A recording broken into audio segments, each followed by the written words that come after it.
The girl was admiring her own body. Suddenly, she heard someone calling her name, and before she could locate the source of the voice, she was grabbed by a man who locked her throat and bit into her neck. It turns out that the man was a vampire who had been sealed away, but now he had returned to the human realm. All thanks to two tomb raiders. In an ancient tomb in the year 1881, two tomb raiders carefully studied the coffin before them, and before long, they confirmed that it was their desired target. The man shattered the stone coffin. As his companion became excited about the gold, the man looked at the mummified corpse lying inside the coffin. With a smile on his face, taking advantage of his companion's joy, the man cut his throat, allowing blood to flow into the mummy's mouth. And astonishingly, the mummy started moving. The man then removed the steel spikes that bound the mummy's body, and within a short time, the mummy became revitalized, transforming into a man. The vampire Dracula was awakened. Upon awakening, Dracula launched an attack on the man next to him. However, after years of slumber, he was no match for this man. Soon, Dracula found himself pinned in place by the man using a cross-shaped dagger. The man's name was Van Helsing. He had awakened the vampire Dracula, not out of impulsive or desperate reasons. Van Helsing informed Dracula they had a common enemy, the Order of the Dragon. Van Helsing's wife and children, as well as Dracula's wife, had all been cruelly burned to death by the Order of the Dragon. Despite Van Helsing's wealth, he lacked the physical prowess to confront the Order of the Dragon. If he could convince Dracula to join him, both of them could successfully seek revenge. Dracula accepted the invitation. Van Helsing pulled out the cross-shaped dagger. The two immediately became allies. 15 years later, Dracula appeared in London under the identity of a businessman named Grayson. Tonight, he invited the local dignitaries to attend his banquet. Each of these influential individuals had their own intentions. The purpose of Grayson hosting this banquet, Grayson stood on the stage, showing his new technology to the audience. He looked at the distinguished guests below the stage. Suddenly, a woman caught his attention. A woman dressed in blue silk bore a striking resemblance to his deceased wife. He found his subordinate, Jean, and asked him to find out the woman's identity. Before he could find out more, he was blocked by another woman. The woman's name was Jane. She was fascinated by Grayson's handsome face. Before long, Jean informed him the woman's name was Mina. She was a medical student. Her boyfriend by her side was named Harker. He was a journalist. The banquet entered its theme. The lights were turned off. Grayson handed out light bulbs without wires to the hands of the distinguished guests. What was even more mysterious, he claimed he would use the Earth's magnetic field's electricity to light up the light bulbs in the guests' hands. People started discussing if the developed technology could truly light up the light bulbs, it would pose a threat to their oil businesses. These discussing individuals were members of the Order of the Dragon. The Order of the Dragon monopolized the entire oil market. With their substantial wealth, Grayson invented this technology with the purpose to replace the Order of the Dragon's position by utilizing this technology, and thus destroy them. With Jean's command, the staff backstage activated the machine. The light bulbs in the guests' hands lit up. The light bulbs illuminated the hall. As the technology was not mature enough, the light bulbs quickly dimmed. Nevertheless, applause still filled the hall. Such advanced technology impressed Jane, who liked Grayson deeply, and invited him for tomorrow's opera performance to watch it together in her box. Although Jane didn't resemble his wife, she was a member of the Order of the Dragon. Grayson wouldn't miss such a good opportunity. However, other members of the Order of the Dragon were not as captivated by Grayson like Jane was. An old man expressed he wouldn't allow him to do business here. But what the old man didn't know, he was provoking the vampire Dracula. At night, Grayson, who was lurking near the old man's house, killed the old man. The curtain of revenge was officially unveiled. The first target has been eliminated. He threw the old man's photo into the fireplace. Looking at the scattered photos of the Order of the Dragon members on the ground, Grayson began discussing countermeasures with Jean. Meanwhile, the sudden deaths of the members also caught the attention of the Order of the Dragon. Jane dispatched the strongest vampire hunter, Kruger, to the old man's house. As the coffin was opened, the stitched wound from being bitten by a vampire appeared on the old man's neck. Kruger cut off the old man's head and put it in a box, and handed it over to Jane. Jane brought it to President York for inspection. Unexpectedly, after 8 years, vampires resurfaced. Jane expressed that she would make sure Kruger understands clearly. Tonight, Grayson's target is Laurent. After the old man's death, he acquired the shares of his cooling agent company. He wants to control the cooling agent company to support his new technology research and development, thus replacing the Order of the Dragon in the oil market. Laurent, as a major shareholder, will certainly be targeted. Suddenly, an arrow suddenly struck Grayson's leg. He was too focused on Laurent, yet he was discovered by Kruger. The two of them started fighting. Kruger was no match for him. He was pushed several meters away. His major artery was cut by his opponent. As the strongest vampire hunter, although he didn't kill Grayson, he discovered before his death that the person who killed him was the vampire Dracula. Grayson returned home. His ally, Van Helsing, had been waiting for him for a while. For 15 years, Van Helsing had been providing him with financial support. His new technology was also supported by Van Helsing, who was a university professor. He had been supporting it single-handedly. The two of them had been secretly preparing for so long. Now Grayson had been too excited due to the killings. If this continued, their plan would soon be exposed. They immediately began to argue, but fortunately, after the dispute, Grayson realized that he had been reckless. He promised Van Helsing to adjust his approach. He went to Jane's box. The two of them had a friendly conversation. Kruger was killed, successfully caught the attention of the Order of the Dragon. York ordered Jane to find the vampire as soon as possible. Jane conveyed the pressure from the president to two wizards, hoping to find the vampire through magic. After Jane left, the two wizards, under pressure, chanted spells in front of a magic mirror. Grayson's face appeared in the mirror, but before the wizards could find his hiding place, they were frightened by the vampire's voice and smashed the mirror. Blood flowed from the broken mirror. Upon learning of their failure, Jane reported the situation to York and informed York that they were probably dealing with a formidable opponent. Jane guessed correctly. This vampire had a significant background, but she didn't guess that the vampire was actually Grayson. Meanwhile, Grayson, in order to acquire the shares, met with Laurent once again and had a friendly conversation with him. He proposed to purchase the shares at triple the price, but as a member of the Order of the Dragon, to prevent the oil market from being threatened. Laurent rejected his request. Laurent informed York about Grayson's situation and received the president's approval. York stated, "If anyone dares to help Grayson, they will be sanctioned." Rejected by Laurent, shifted his focus to Harker. Harker was already impoverished. Faced with the generous offer from Grayson, he gladly agreed. What could this journalist Harker do? Smart Grayson realized it would be difficult to persuade the member of the Order of the Dragon, so he came up with a plan. He wanted Harker to utilize his expertise as a journalist to uncover the secrets of these members. Harker was an intelligent person. He immediately provided an address for Grayson to visit before 10 p.m. tonight, and assured him that there would be unexpected gains. Grayson arrived as scheduled. There were dancers on the stage, creating an ambiguous atmosphere, making him think they really know how to enjoy themselves. He quickly discovered Laurent was being intimate with someone, and that someone was a man.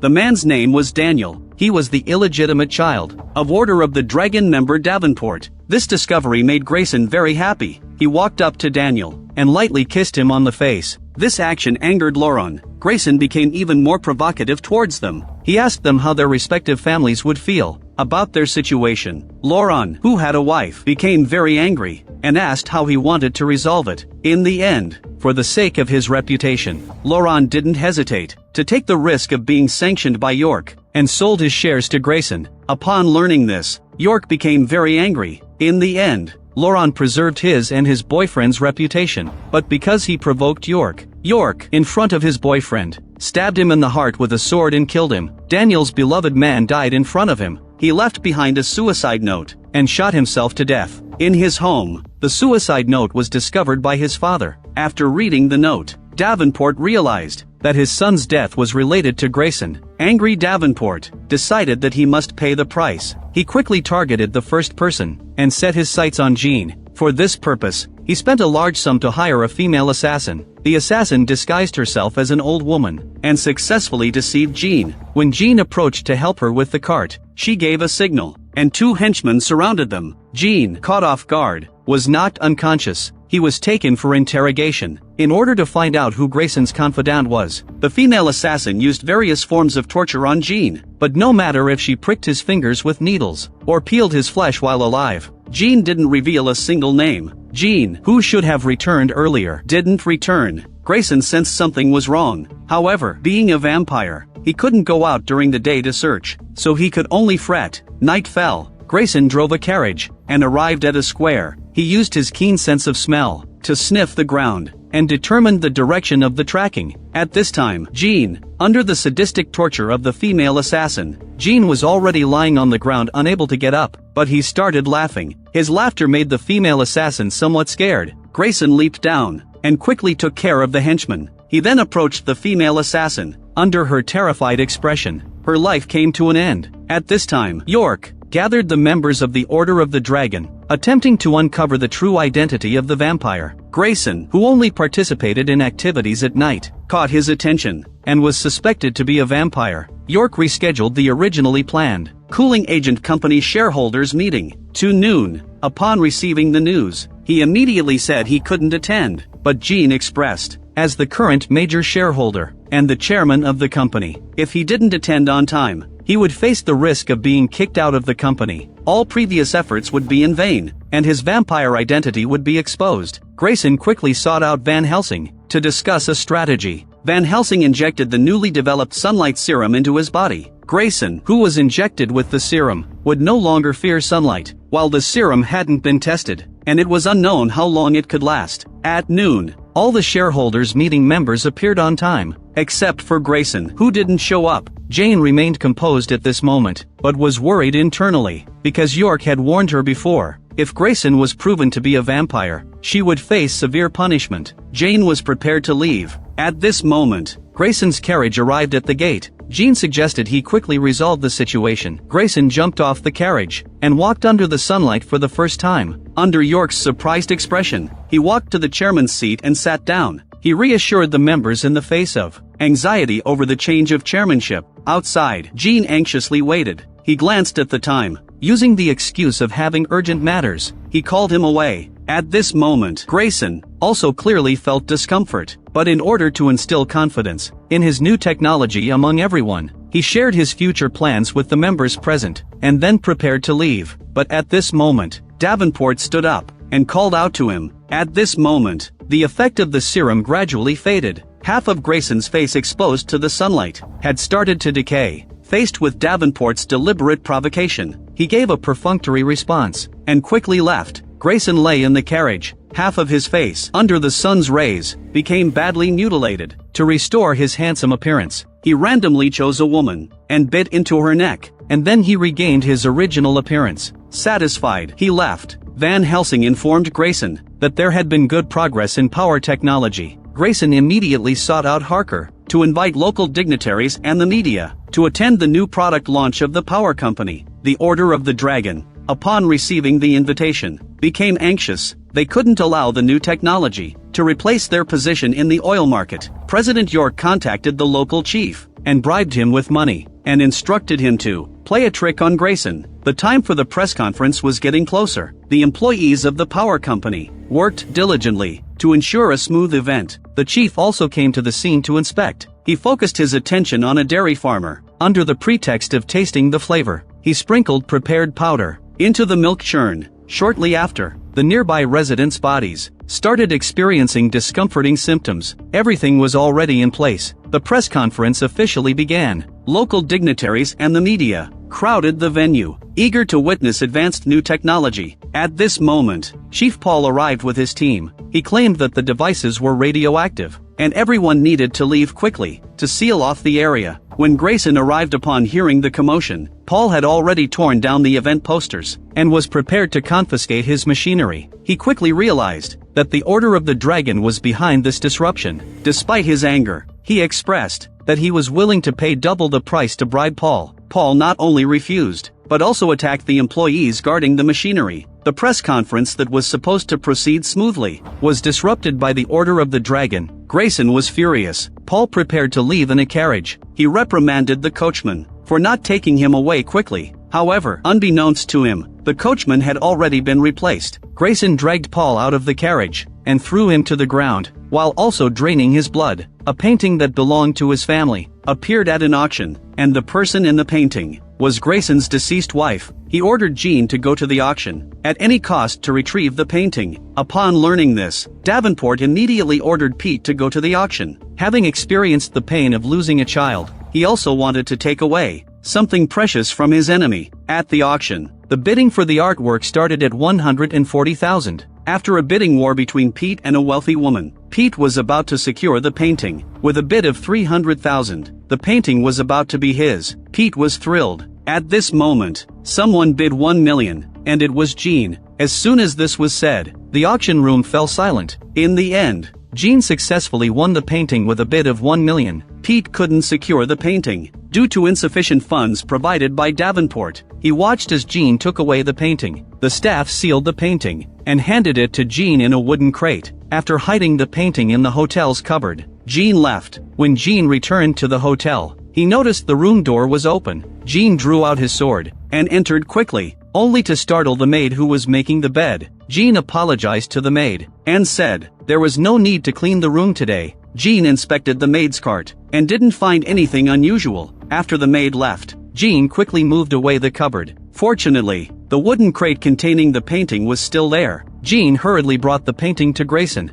The appearance of his deceased wife was about to appear before his eyes once again. The wooden crate was quickly opened. Yet, what appeared before him was not the beautiful face of his deceased wife, but a worn-out piece of wood. The real painting was currently lying in Davenport's house. After receiving her reward, the woman left happily. This woman was the maid who was in Jean's room, cleaning the room. Perhaps Davenport hadn't seen Grayson's deceased wife, but Mina resembled her greatly. Davenport unfolded the painting. When he saw the woman in the painting, he understood. Grayson had fallen in love with Mina. Davenport had another wicked plan. In the evening, his 3 henchmen arrived at Mina's study laboratory. 2 of them barged in. Mina was terrified. She kicked one of them and quickly ran upstairs. Yet, in the room upstairs, the third person who was lying in wait pushed Mina downstairs. Mina rolled down from the height. The pain made her unable to get up. Pete took out a bottle of concentrated sulfuric acid and dropped it on the floor. The concentrated sulfuric acid sizzled. He threatened Mina, saying he would disfigure her. He positioned the bottle filled with concentrated sulfuric acid above Mina, ready to pour it down. Suddenly, accompanied by a roar, Grayson arrived. He tore off Pete's arm holding the bottle. Then he cut off the henchmen's heads. Amidst their terrified screams, Pete died at the hands of Grayson. Mina witnessed it all, but the wound on her head made her faint. The next day, the bodies of the 3 individuals were hung on the spikes at the entrance of the Order of the Dragon. It was the infamous impalement, a classic act of Dracula. He expressed his formal declaration of war against the Order of the Dragon. York and Jane saw the bodies of the 3. They felt no sympathy in their hearts. However, both of them were already convinced that the vampire Dracula had resurfaced. The only thing is, they never expected that Dracula was their frequent acquaintance. Grayson, in the hospital, Harker arrived to visit his girlfriend Mina. Based on his blurry memory, Mina told Harker that a man with a wine-red birthmark on his face did it. Harker, as a journalist, had the ability to remember faces. He immediately thought of one of Davenport's henchmen he had seen before. That henchman had that birthmark on his face. Now, his girlfriend was lying in the hospital, framed by someone.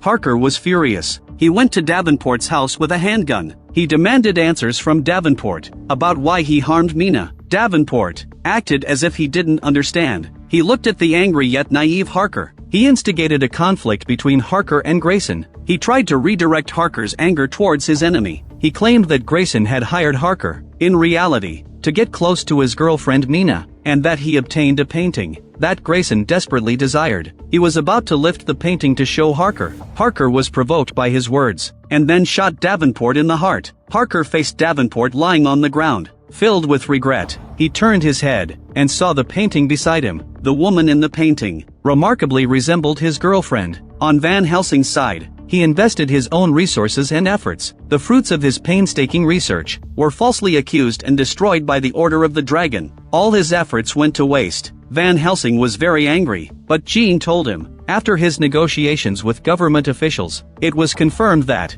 York was the leader of the Order of the Dragon. Van Helsing remembered his wife and children cruelly killed by the Order of the Dragon. The anger in his heart could no longer be contained. He wanted York to experience the pain of losing loved ones. He looked at York's family inside the house. Van Helsing's eyes focused on York's 2 children. He didn't consult with Grayson. He kidnapped York's 2 children on his own. This also meant he would no longer cooperate with his allies. He would seek revenge for his wife and children. In his own way, On Grayson's side, they also launched an attack on the Order of the Dragon. They killed the 3 individuals who intended to harm Mina, and hung them on the door. It was just the beginning. He led his vampire minions to the gathering place of the Order of the Dragon members, a recreational billiards club. When the Order of the Dragon members saw Grayson, who wasn't invited, arriving with a group of people, they were greatly puzzled. Grayson picked up a pool cue and wished his subordinates a good appetite, then walked out of the door, locking the door, and wedged the pool cue between the 2 doors. The members inside the room hadn't reacted yet, and were killed by the vampires. In just one night, half of the Order of the Dragon members were killed by them. The Order of the Dragon suffered heavy losses. In order to counterattack, they recruited vampire hunters from around the world, and a fortune teller.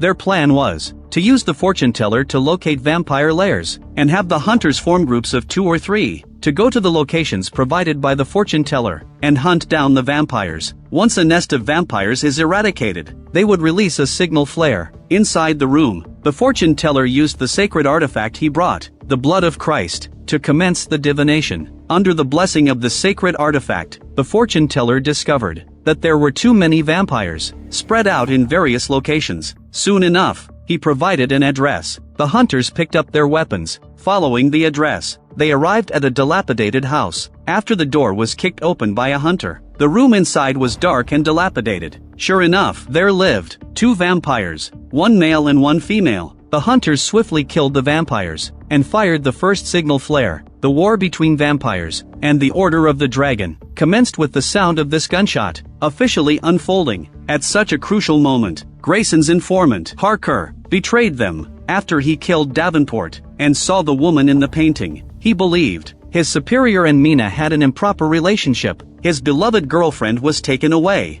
by his superior. Filled with resentment, Harker joined the Order of the Dragon and vowed to seek revenge on Grayson alongside York. Meanwhile, good news arrived. The Ministry of Health decided to lift the ban on the press conference. Upon learning that the press conference could proceed, Grayson was overjoyed. He expressed to Van Helsing, if the new technology is successfully demonstrated to the public at the conference, it would deal a deadly blow to the oil market. They could completely cripple the Order of the Dragon's economy. Van Helsing, who should have been happy together, remained calm. He briefly agreed, and hurriedly left. At this moment, he already had his own plan in mind. He no longer wished to cooperate with allies, but Grayson was careless. As a high-ranking politician, and the president of the Order of the Dragon, York, how could he allow the press conference to proceed successfully? The lifting of the ban this time was done intentionally under his arrangement, with Harker's inclusion. Using Harker's undercover identity, York successfully obtained the blueprints of the Grayson resonator,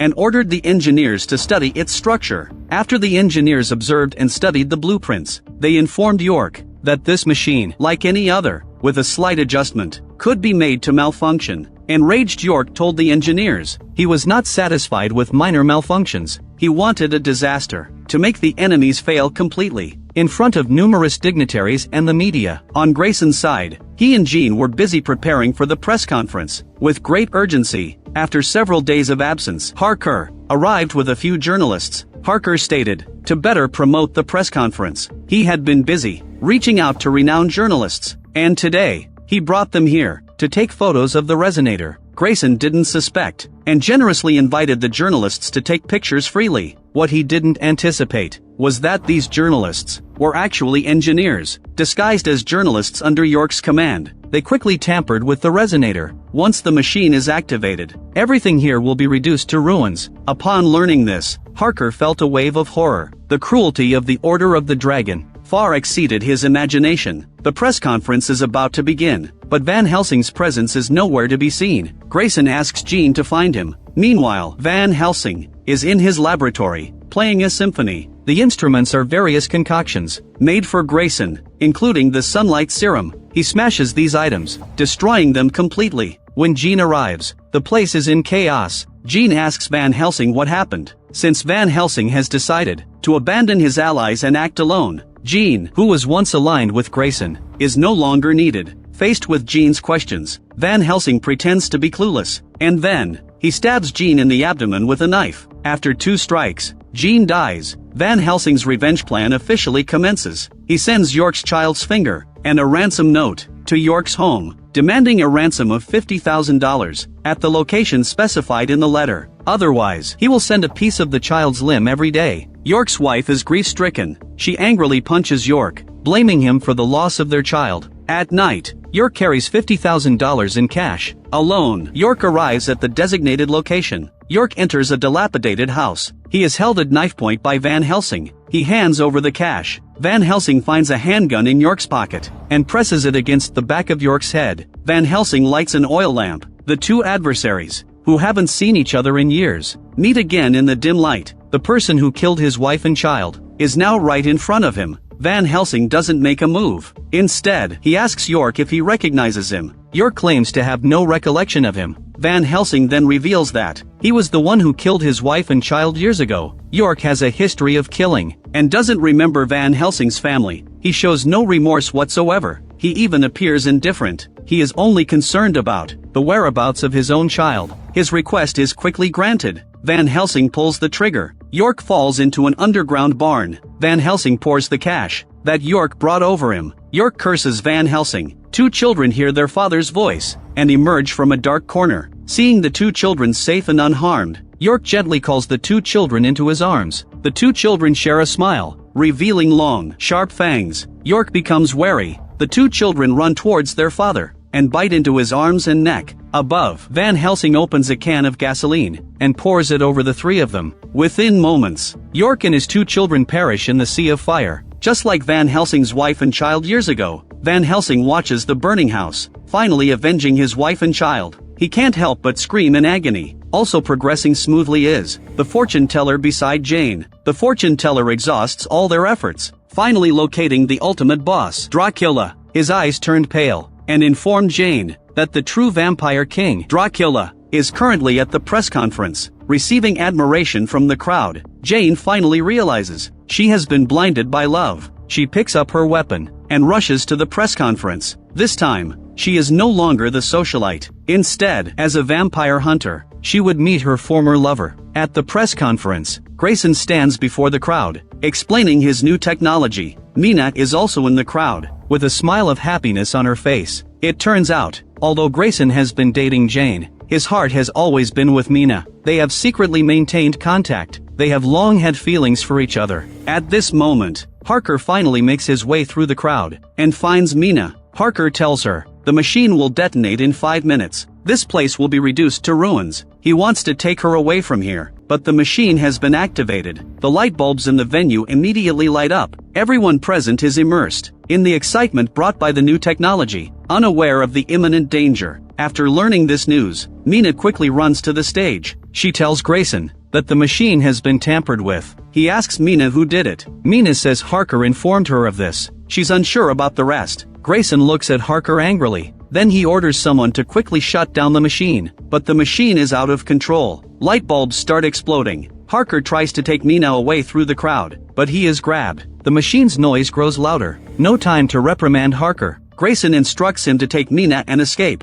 then orders the staff to evacuate the crowd. Facing the roaring machine, a machine that could explode at any moment, Grayson doesn't dodge. All these efforts are still ruined by the Order of the Dragon. He tries to save, but the wires in the circuit box are already burnt. There's no time for anything. The crowd runs outside. With a deafening explosion, everything around turns into a burning ruin. After a while, the fire extinguishes. Bodies and debris are scattered everywhere. Mina and Harker survive. She scolds Harker for killing Grayson and these innocent people. Then she cries and walks towards the ruins. Watching his girlfriend leave him, Harker's eyes fill with tears. He finally understands. York used him to achieve his goals. Jane arrives at the scene. Although everything in front of her is ruins, the ground is filled with injured and dead civilians. Jane believes that Grayson must still be alive. She shines a flashlight, walking through the debris. After searching for a while, she doesn't see any trace of her target. Jane loses patience and starts swearing. In fact, Grayson had already seen Jane in the shadows and had long discovered her identity as a vampire hunter, but their days of interaction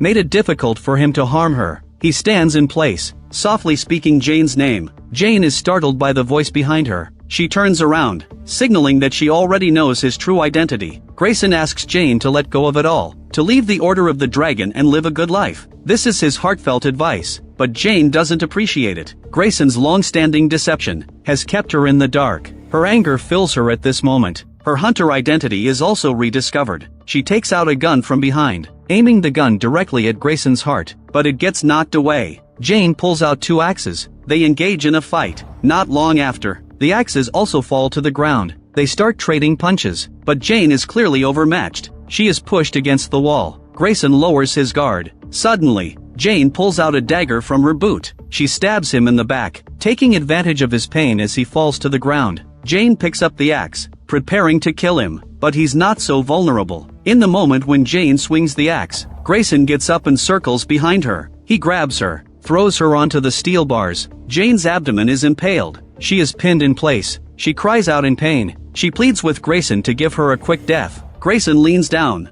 biting into her major artery. In Grayson's castle, Mina sees that painting. At this moment, she feels relieved. Grayson emerges from the darkness and approaches her. The two deeply in love embrace each other. Grayson believes Mina is the reincarnation of his deceased wife. He lost his company, his fame, lost everything, but he found back the woman he deeply loves. The story ends here. TV series Dracula, based on the prevalent vampires of the 19th century, tells the story of Dracula and Van Helsing. Both had their loved ones taken away by the Order of the Dragon, a story of them joining forces for revenge. In this work, we can see interconnected character relationships. They use each other and cooperate with each other, presenting extremely well-crafted characters. Apart from this, we can also see the creative team's rich design in the main storyline. They crafted many exciting twists. They also designed several prominent subplots focused on love. At the end of the story, Van Helsing successfully avenges his wife and child.